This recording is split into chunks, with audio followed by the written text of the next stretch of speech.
Live NFL trivia every Tuesday night on Twitch at 9 p.m. Eastern. Come show off your football knowledge and have a chance to win cash prizes. Check the link in the description to find out more. And now, on with our feature presentation. We've seen starting quarterbacks lose games with a critical mistake late in the game many times.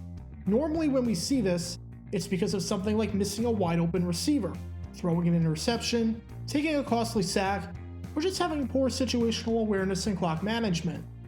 But I'm not sure I've ever seen anything like how Dave Krieg cost the Seahawks their opening game against the New Orleans Saints in 1991.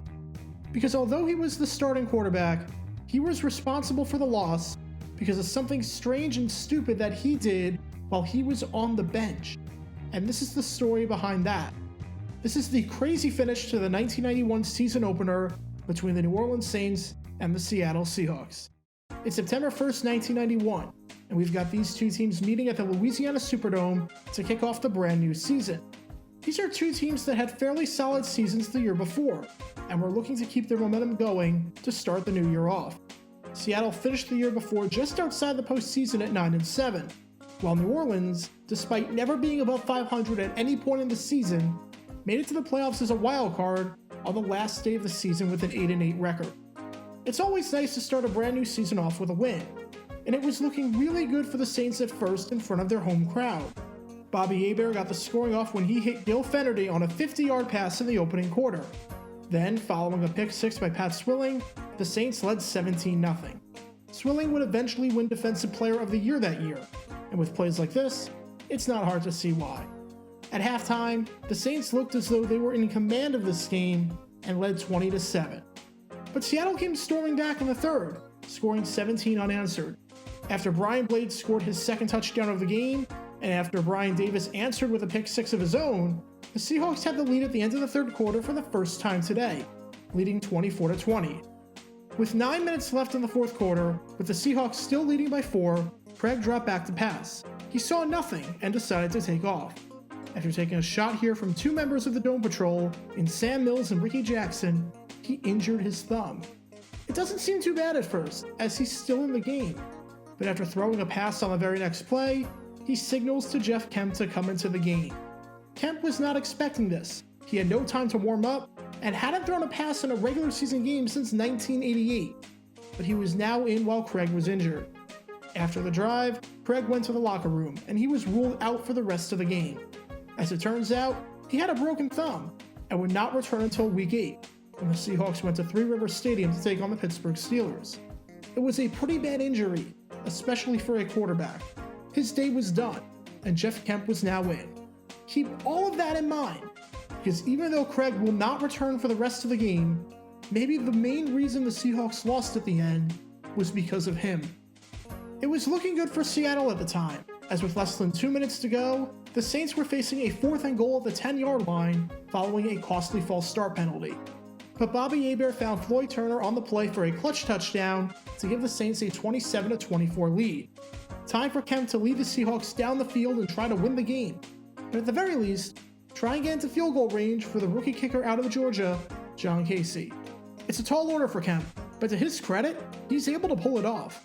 Kemp is able to get the Seahawks past midfield after this incredible throwing catch, with Brian Blades on the receiving end of it. And on the very next play, the Saints get called for pass interference.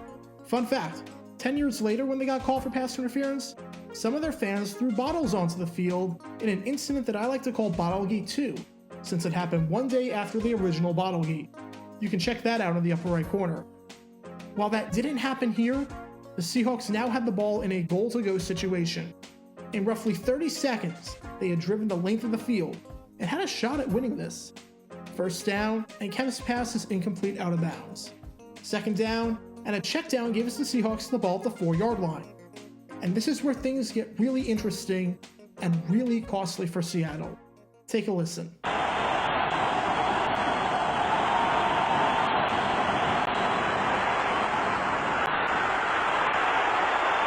but out of bounds. It will be 4th down. Krieg is down. He's arguing on the call. Now this was a fine call. He better get off. Krieg better get off the field.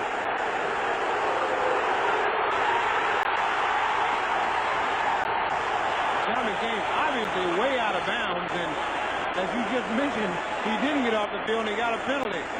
And there was the flag drop.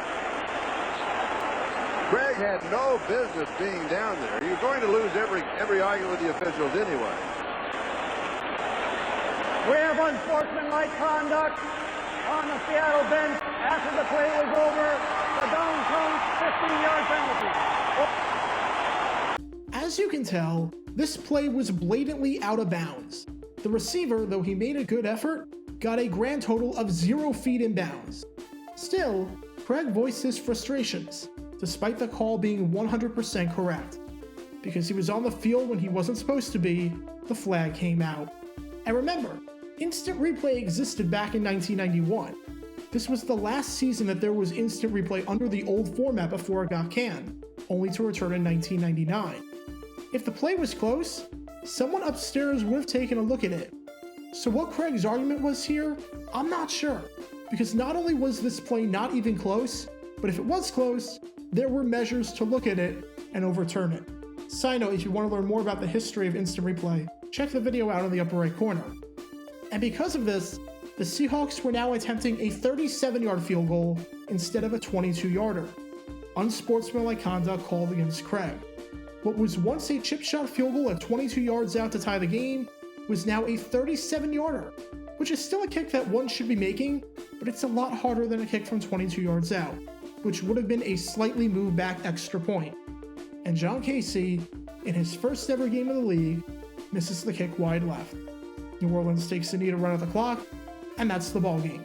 The Saints win it 27-24, all because Krieg had to leave the bench and argue a call that was never going to get changed. Afterwards, Krieg said that he thought he was allowed to question the officials since he was a team captain. The officials stated that the flag wasn't thrown for anything that Krieg said, but rather because Krieg was illegally on the field.